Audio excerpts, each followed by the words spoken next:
The story of Lewis Moody, the secret of inner peace. Once upon a time, in a peaceful little village surrounded by tall, misty mountains, there lived a 24-year-old young man named Lewis Moody.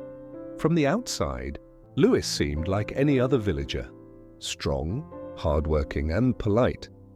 But inside, his heart was never at peace. His mind was like a room full of noisy thoughts, and no matter how hard he tried, he couldn't quiet them down. From the moment he opened his eyes in the morning, thoughts rushed in. Worries about the future, regrets from the past, fears of failure, and endless what-ifs. These thoughts danced in his mind all day and kept him awake at night. He would stare at the ceiling, unable to sleep, wondering why his heart always felt heavy. Lewis tried everything to calm himself. He went for long walks, he listened to music, he even tried spending time with his friends, but nothing worked for long. The more he tried to escape his thoughts, the stronger they became. One evening, while sitting alone by the riverside, watching the water flow over the stones, Lewis overheard two travelers talking nearby. They spoke about a wise old man who lived in a distant mountain village. A man who once worked as a great psychologist in the city, helping people find peace and clarity in their lives. The travelers said that this old man had once been surrounded by the noise of city life, fame and success, but he eventually gave it all up.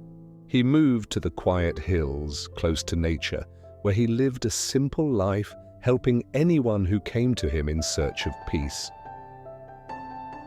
Lewis listened carefully. Something in those words touched his heart. Could this old man really help him? Could someone actually teach him how to calm his storming thoughts? That night, Lewis couldn't sleep. He kept thinking about the wise man. Finally, before dawn, he made a decision. He would find this man, no matter how far he lived. The next morning, Lewis packed a small bag with some bread, water, and a blanket, and began his long journey toward the hills. The path was not easy. He walked for days through forests and narrow rocky paths. Sometimes he slept under trees. Sometimes he shared food with strangers along the way. The nights were cold, the mountains were steep, and his feet ached, but his heart was full of hope. After many tiring days, he finally reached the quiet mountain village the travelers had spoken about. The air there was fresh, and the sound of birds singing filled the valley. There were only a few small houses covered in vines and flowers, and right at the edge of the village stood a little wooden house surrounded by a beautiful garden. Sitting quietly on the porch was an old man with white hair and kind eyes. His face looked calm, almost glowing with peace. His eyes were closed, and his hands rested gently on his knees. He looked like he was listening, not to any sound, but to the silence itself. Lewis approached slowly, not wanting to disturb him. When he finally spoke, his voice was soft and respectful. "Grandfather," he said, "my name is Lewis Moody. I've traveled a long way to meet you. My mind is restless. I cannot stop thinking.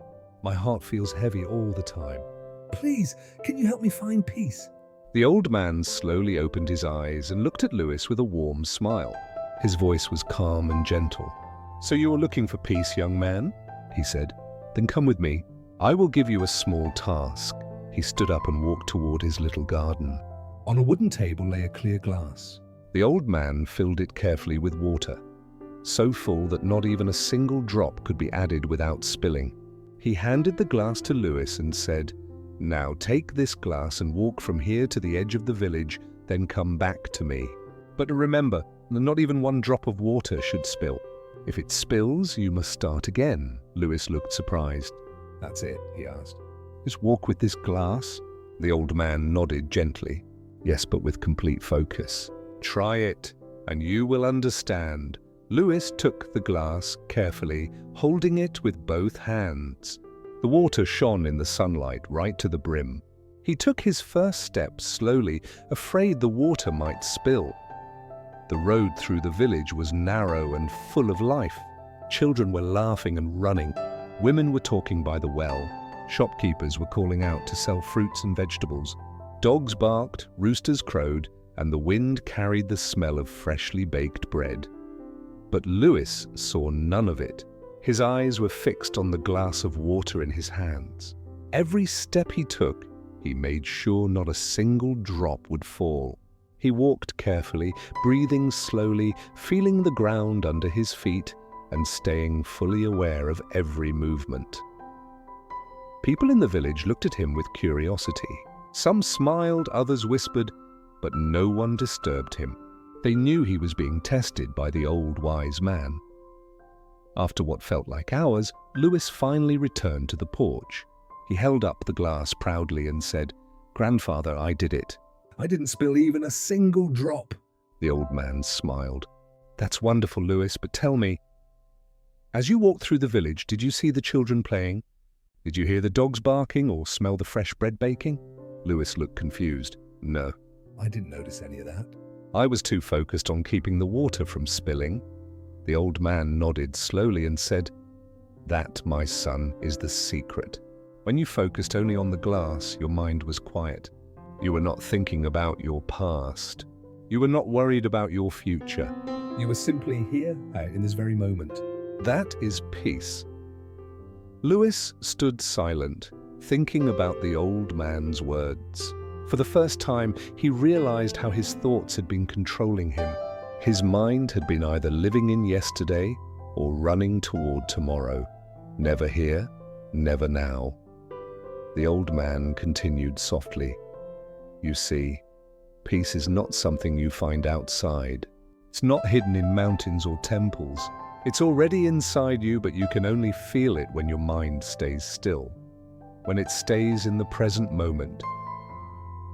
Lewis felt something change inside him, a deep, warm calm spreading through his heart.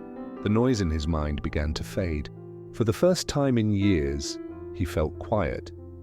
Not because the world outside was silent, but because the storm inside him had stopped. He bowed his head and said gratefully, "Grandfather, now I understand.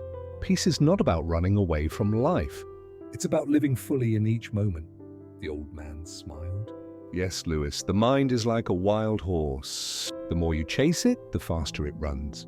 But when you stop chasing, when you stay still and simply breathe, the horse comes to you and rests. That stillness, that awareness is peace. That evening, as the sun set behind the mountains, the sky turned orange and gold. Birds flew back to their nests, and a cool wind blew through the valley. Lewis sat beside the old man in silence. For a long time, neither of them spoke. They simply watched the sun disappear and the stars slowly appear in the darkening sky. Lewis felt a deep connection with the world. The mountains, the wind, the birds, everything felt peaceful and alive. He smiled quietly to himself. The journey he thought would end in a faraway village had really led him back to himself. When the night grew darker, Lewis stood up to leave. He bowed before the old man and said, "Thank you, grandfather. You have shown me what peace truly means." The old man nodded. "Remember, Lewis, whenever your mind becomes noisy, return to the present. Breathe. Feel your heartbeat. That is where peace lives, Kai. Not in the past, not in the future, but in the now." Lewis began walking back down the mountain path. The same stars that shone above the wise man's home now guided his way. But Lewis was no longer the same restless young man who had left his village. He had changed. His steps were lighter, his heart calmer, and his mind quiet. As he walked, he whispered to himself, "The present moment, that is peace. If you liked this story, please give it a thumbs up and share it with your friends. Don't forget to subscribe to our channel for more inspiring and life-changing stories like this one. Until next time, stay calm, stay mindful, and stay peaceful.